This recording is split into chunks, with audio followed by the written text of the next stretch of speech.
I am not okay. I've not been okay for the last few months. And normally I try to open my videos with some dumb bit, or I preface the game that I'm covering with some kind of anecdote. But for now, I really have to get this out of my head and onto something. Like, this is actually the second time I'm recording this video.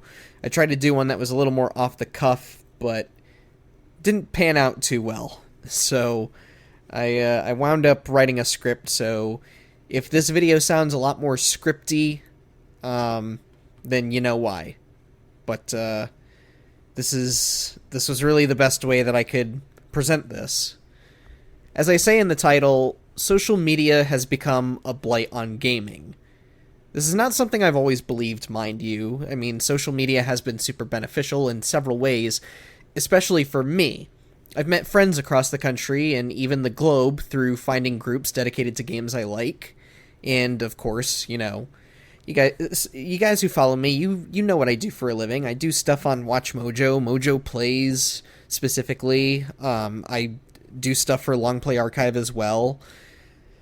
So social media has helped me make a living in a way I never imagined when I was a teenager, and I've reached a point super early in my life where I'm happy to be doing what I'm doing.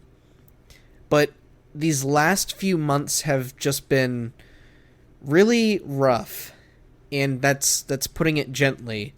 And after reflecting and trying to figure out what's been getting my goat, it all kind of leads back to social media.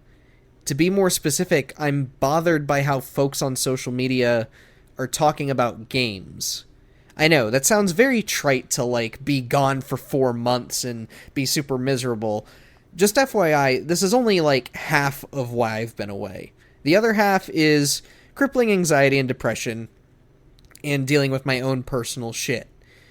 This is, however, another factor that kind of snowballed, and by the time I got out of my own shit, it's like a blockade that's still there.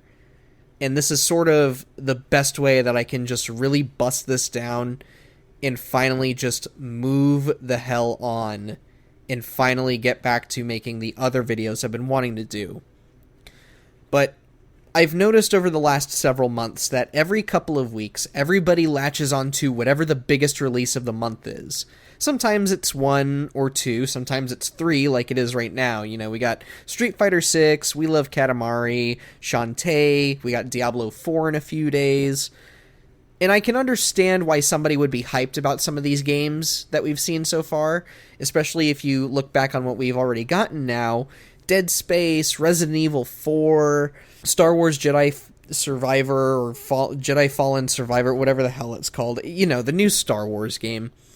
And for as much as I make fun of hype and how dumb it is, I know that I'm not impervious to it either. This year, I was somewhat eager to play Redfall. I'm really excited to play Street Fighter 6. And the We Love Katamari remake, I love Katamari so much. And this was one of the few in the franchise that I just never got to experience.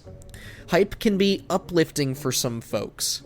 There is just no other feeling like finally seeing something that speaks to you, and the day that it's finally here, the day that you finally get to use it for yourself, watch it for yourself, whatever, whether it's a game, a movie, a TV show, even a comic book even, there's just nothing like that. It's like, man, my patience has been rewarded. I have the time to dedicate to this. I'm gonna enjoy it. Thing is that the conversation that seems to be coming more and more frequently after launch is where everything just crashes and burns. I've noticed a surge of content creators and goblins who live on the internet. They swarm every launch with either unburning praise or scathing, vile remarks.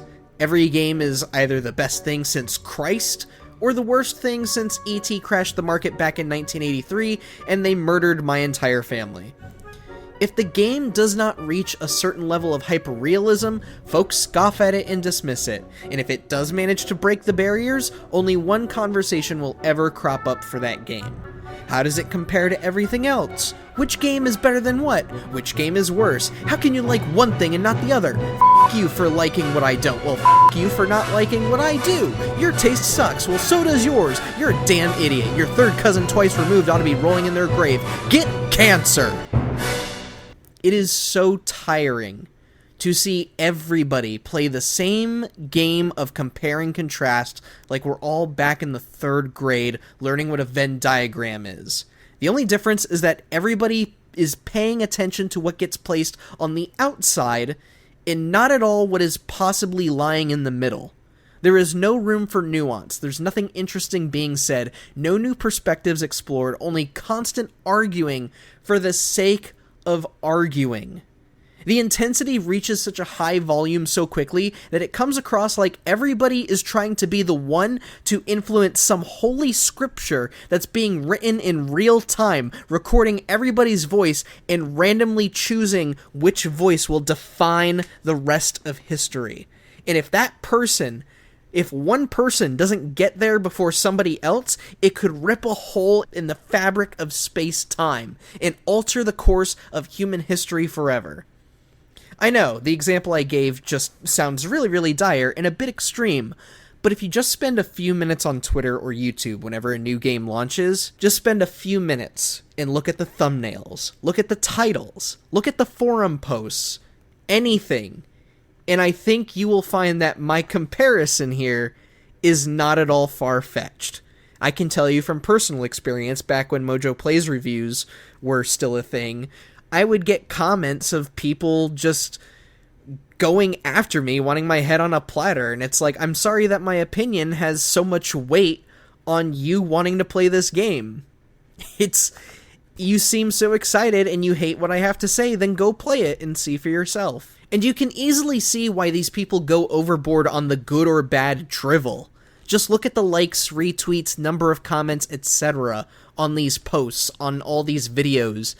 Media outlets, YouTubers, randos with anime waifus as their profile pictures, it's the same folks riling each other up over the dumbest hot takes, when in reality, it's nothing but mundane discussion done for the sake of trying to be the first in a quiet race for clout.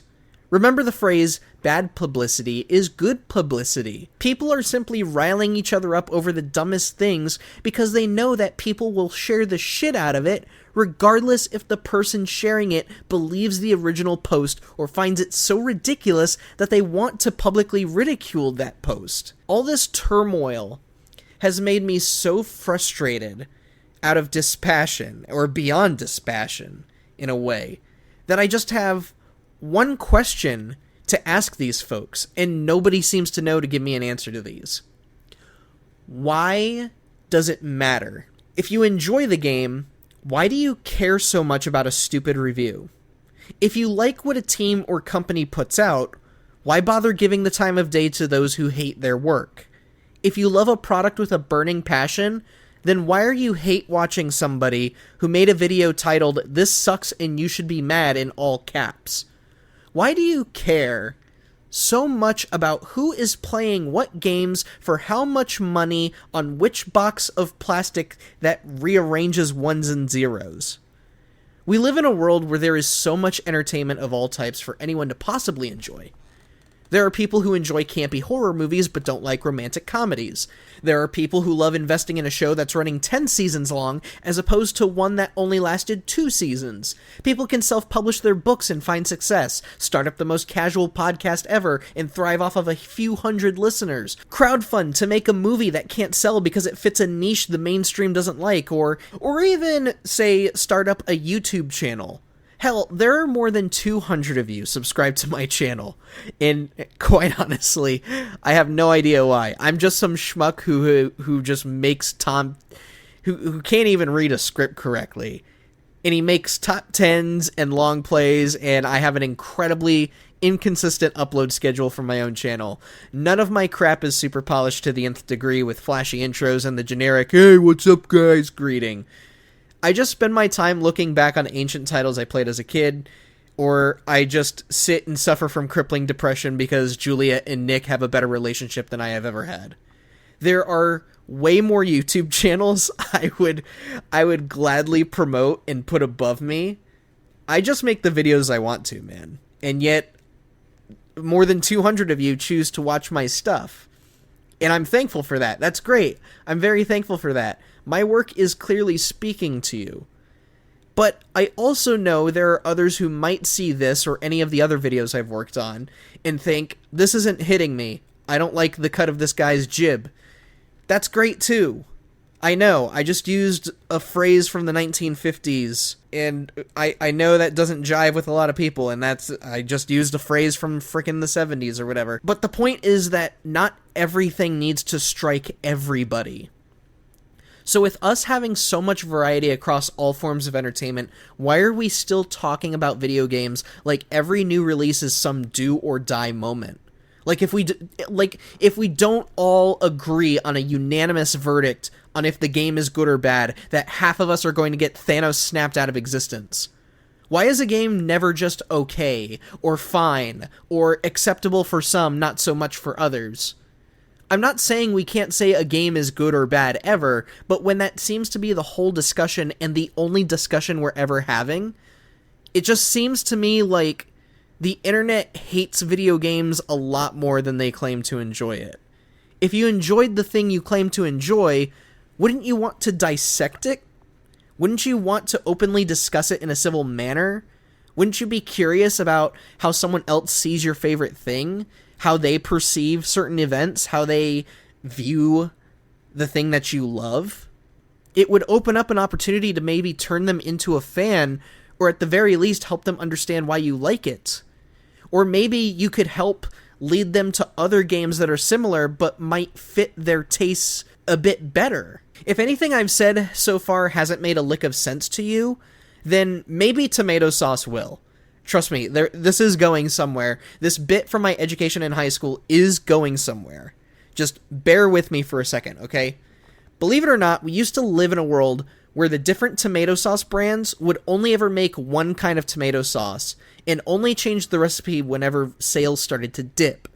But sometime in the 1980s, Campbell Soups needed help selling their Prego sauce and aimed to find the mythical perfect pasta sauce to dominate the market. And so they brought on Howard Moskowitz, this guy, to research their efforts.